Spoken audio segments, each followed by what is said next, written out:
বিরামপুরে 17 মাদ্রাসাকে কারণ দর্শানোর নোটিশ।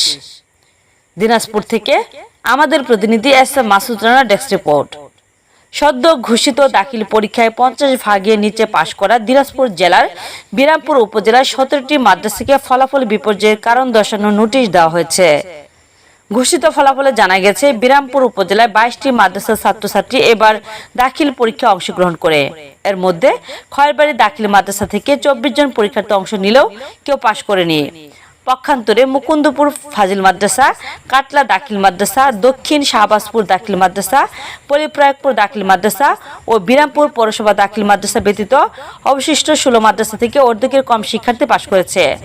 এই ফলাফল বিপর্যয়ের প্রেক্ষিতে 7 দিনের মধ্যে উপযুক্ত কারণ দর্শানোর জন্য উপজেলা মাধ্যমিক শিক্ষা কর্মকর্তা শমশের আলী মণ্ডল মোট 17 মাদ্রাসাকে 13 মে নোটিশ প্রদান করেছেন।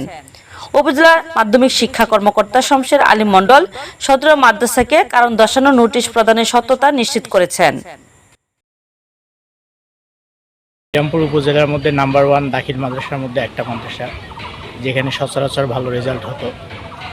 তো আজকে এই মাদ্রাসার এই রেজাল্ট দেখে বা শোনার পর থেকে আমি অনেক হতাশ যে একটা শিক্ষা প্রতিষ্ঠান যেখানে ভালো করতো সেই জায়গাতে একদম পুরা শিক্ষা প্রতিষ্ঠান থেকে কোনো উত্তীর্ণ ফলাফল নাই।